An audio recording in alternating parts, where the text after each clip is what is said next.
Welcome friend to this session of builder patterns. In this session we will try to understand what is basically builder patterns. We will look into the definition of the same. We'll also make a simple code walkthrough and try to understand that how it can be implemented practically. So first thing is that builder patterns falls into the category of creational patterns. That is one of the important things.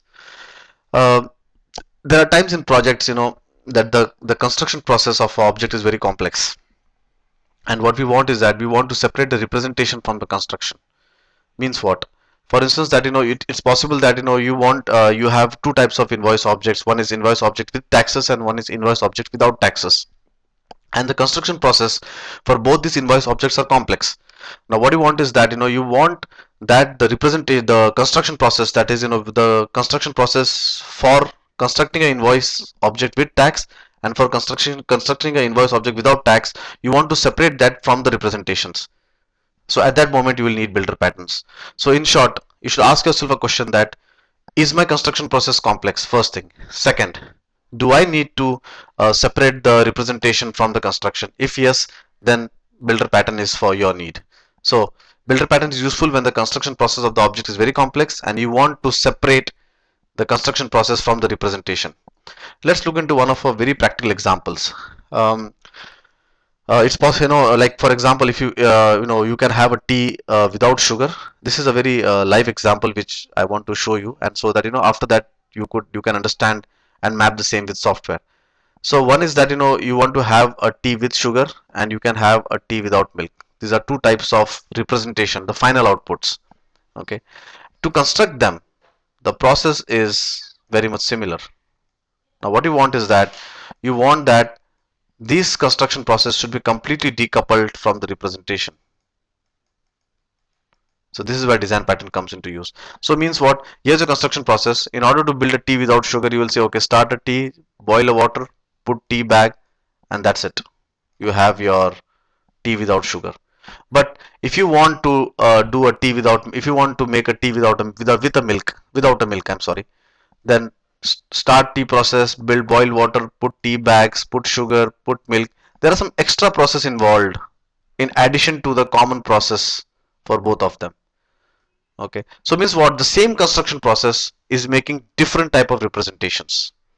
This is where you would like to use builder patterns. You want to separate the final output of the object, and you want to separate this complex construction process needed to create this type of object. In order to achieve the decoupling of the construction process from the representation, in builder pattern, the builder pattern divides them into three sections. First is the builder section. This is where all your construction process is centralized. So for instance, as we said, tea without sugar, you have a construction process here. Tea with sugar, you have a construction. You have a builder for it. I'm sorry, you have a builder for it.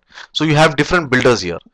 What director does is, the second section is the director. What director does is basically it takes the construction process of the builder and then starts to execute them in sequence. So you can say director defines the sequence, or we can say director is actually the guy who will use the builder process. Who will take the individual part of the builder and start defining the steps to make the object.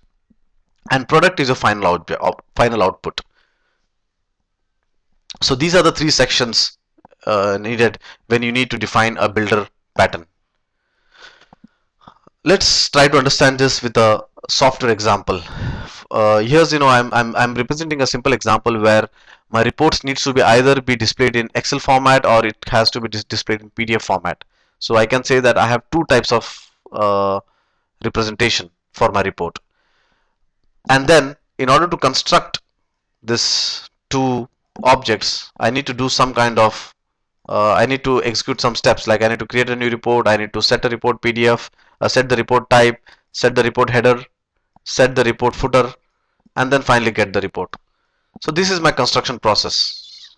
So what you can say is that if I really look at the final output, I have one a PDF format, then I have one a Excel format.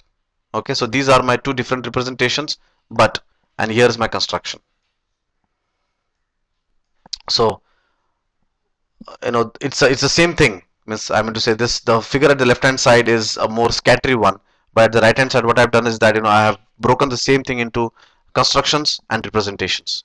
So that makes our logic more clear. Here's the full code of what I've discussed for the report PDF. So what I've done is that I have defined two builders. One is a report PDF builder and one is a report Excel builder. Okay, with all the steps necessary to create my report in both of them. So these are my two classes. Then I have my director. What it does is that it defines the sequence for it defines a sequence for all the steps from the builder. So for example, create new report, set report type. So it will use set report type, set report header. So set report header. In short, my director is like taking the builder object and executing them step by step. So it defines a sequence for my construction process. It takes actually a report builder object. Depending on that report builder object, it actually calls the sequence. Now if you look at my client code, which I've shown at the left hand side, at the top left hand side, what I need to do, if I need a report PDF, okay, if I need a report PDF or a PDF representation, what I need to do is that I need to create a report PDF object, say the director please give me report PDF, and that's it. If I want to Excel, create a report Excel object, pass it to the director and say please give me the construction. What we'll do is that we will make a simple code walkthrough for this. So it's the same code which I've discussed. So here's my builders. So my report builder with all my steps. Two report builders, one is a report Excel and report PDF, and second is my director, which actually defines my steps, my sequences of how my object should be created. This can be more complicated. If you go to real projects, the sequences can change and different representation of objects can be made. Okay, and finally is my product class, that is my report, which actually displays how this report should be looking from the client perspective. And here's my client code. So what I do is that basically I create a report PDF object, pass it to the director, and that's it. My report PDF is generated. I create a report Excel object, pass it to the director, and my report is generated in PDF format. So my representation is separated from the construction.